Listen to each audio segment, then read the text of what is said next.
I think it's more a matter of you being in alignment with the universe itself.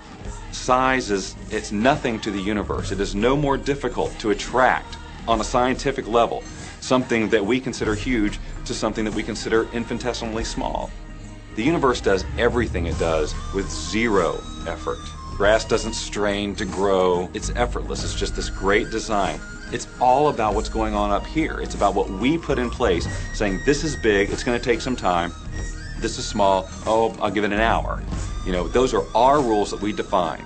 There are no rules according to the universe. You provide the feelings of having it now, it will respond. Some people have an easier time with little things, and so we sometimes say, well, start with something small, like a cup of coffee. Make it your intention to attract a cup of coffee today. Hold an image of talking to an old friend that you haven't seen for a long time. Somehow or another, somebody's going to start talking to you about that person. That person's going to phone you, or you'll get a letter from them. People are amazed how that I line up car parks, and I've done this right from when I first understood the secret. I would visualize a car space exactly where I want it, and 95% of the time it would be there for me, and I just pull straight in. 5% of the time I have to wait just a minute or two, and the person would pull out and I'd pull in. So I do that all the time.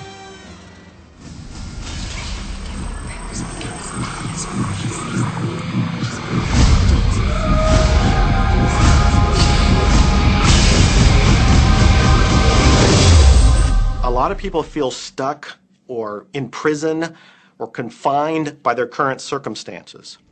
And I'm trying to point out that whatever your circumstances right now, that is only your current reality. And current reality will begin to change as a result of watching this and beginning to use the secret. But sometimes it feels like you're stuck because you continue to think the same thoughts over and over again. And so you tend to get the same results over and over again. And the reason is because most people offer the majority of their thought in response to what they are observing. You see, if you're just looking at what is, then you're just thinking about what is. And when you think about what is, law of attraction gives you more of it. And then if you just observe what is, then you're just thinking about what is. And law of attraction gives you more of what is. And then if you just observe, well, we've been over this, haven't we? You have to find a way that you are approaching what is through a different vantage point. Most people look at their current state of affairs and they say, this is who I am. That's not who you are. That's who you were. You see, if you look at your current state of affairs right now, let's say, for instance, that you don't have a lot of money in your bank account, or you don't have the relationship that you want, or your health and fitness isn't up to par. That's not who you are. That's the residual outcome of your past thoughts and actions. So we're constantly living in this residual, if you will, of the thoughts and the actions we've taken in the past. When you look at your current state of affairs and define yourself by that, then you doom yourself to have nothing more than the same in the future. All that we are is the result of what we have thought. Okay, what can you do right now to begin to turn your life around? I'll tell you 2 or 3 things. Start making a list of things to be grateful for. Start with that, because this shifts your energy. It starts to shift your thinking. Where before this exercise, you might be focusing on what you don't have, and you might be focusing on your complaints, and you might be focusing on whatever the problems are. When you do this exercise, you start to go in a different direction. You start to be grateful for all the things that you feel good about. Gratitude is absolutely the way to bring more into your life. Every man knows that when his wife's appreciating him for the little things he does, what does he want to do? He wants to do more. It's always about appreciation. It pulls things in. It attracts support. I've said for many years that whatever we think about and thank about, we bring about. Because that's that feeling that you have to have, you know. And so for me, it's been such a powerful exercise every morning to get up and say thank you. Every morning when my feet hit the floor, thank you. And then I start running through what I'm grateful for as I'm going to brush my teeth and do the things I do in the morning. And I'm not just thinking about them and doing some rote routine, but I'm putting it out there and I'm feeling the feelings of gratitude. Because as soon as you start to feel differently about what you already have, you will start to attract more of the good things, more of the things you can be grateful for. Because you can look around and say, well, look, I don't have the car I want, I don't have the house I want, I don't have the health I want, I don't have the spouse I want. Oh, back up, back up. Those are all the things you don't want. Focus on what you already have that you're grateful for. And it might be you have the eyes to watch this. It might be the clothes that you have. Yes, you might prefer something else, and you might get something else pretty soon if you start feeling grateful for what you have. I think everybody goes through times when they say, oh man, things aren't working right, or things are going bad, and there were some things going on in my family, and I found a rock. I was just sitting here holding this rock. You might see me carrying around. I found a rock. I stuck it in my pocket, and I said, you know what? Every time I touch this rock, I'm going to think of something that I'm grateful for. And so every morning when I get up in the morning, I pick it up off the dresser, I put it in my pocket, and I go through the things that I'm grateful for. At night, what do? You empty your pocket, and there it is again. And I've had some different experiences with that. I've had some amazing experiences. I had a guy from South Africa, and every time he saw me drop it, he said, what is that? Well, what's that? I explained it to him, so he started calling it a gratitude rock. Gratitude rock. 2 weeks later, I got an email from him, from South Africa. And he said, my son is dying from a rare disease. It's a type of hepatitis. He said, would you send me 3 gratitude rocks? Now, they're just rocks I found off the street, you know? So I said, sure.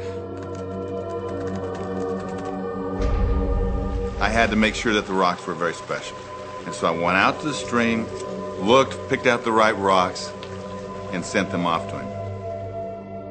4 or 5 months later, I get an email from him. He said, my son's better. He's doing terrific. And he said, but you need to know something. He says, we've sold over 1,000 rocks at $10 a piece as gratitude rocks, and we've raised all this money for charity. Thank you very much. And so it's very important to be in an attitude of gratitude, as I call it. Another thing that I would suggest that you do right now to turn your life around, and this is so huge that I can't find the words to describe just how powerful this can be for you.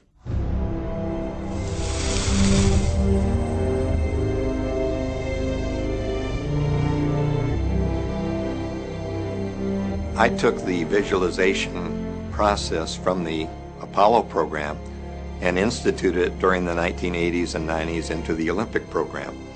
And it was called Visual Motor Rehearsal. When you visualize, then you materialize.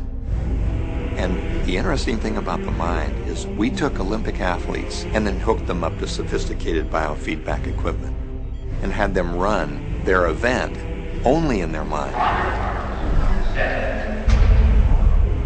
Incredibly, the same muscles fired in the same sequence when they were running the race in their mind as when they were running it on the track. How could this be? Because the mind can't distinguish whether you're really doing it or whether it's just a practice. I think if you've been there in the mind, you'll go there in the body. When you're visualizing, when you've got that picture playing out in your mind, always and only dwell upon the end result.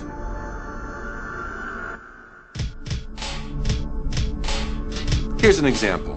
Look at the back of your hands right now. Really, look at the back of your hands. The color of your skin, the freckles, the blood vessels, the rings, the fingernails, the fake fingernails. Take in all those details right before you close your eyes. And then see those hands, your fingers, wrapping around the steering wheel of your brand new car.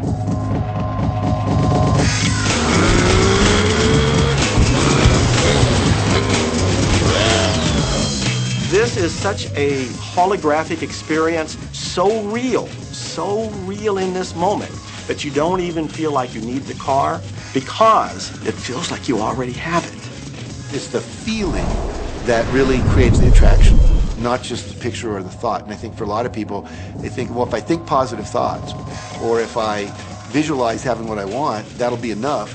But if you're doing that and still not feeling abundant or feeling, loving and joyful, then it doesn't, from my mind, really create the power of the attraction. This is where the secret actually moves into action. You put yourself in the feeling place of really being in that car, not, oh, I wish I could get that car, or someday I'll have that car, because that's a very definite feeling associated with that. It's not in the now, it's not, it's in the future. If you stay in that feeling, it will always be in the future. Feel the joy, feel the happiness, no matter how silly it seems in that dark and quiet room, and you're going, woohoo, do it. A lot of people will say, come on, do I have to do that? How bad Do you want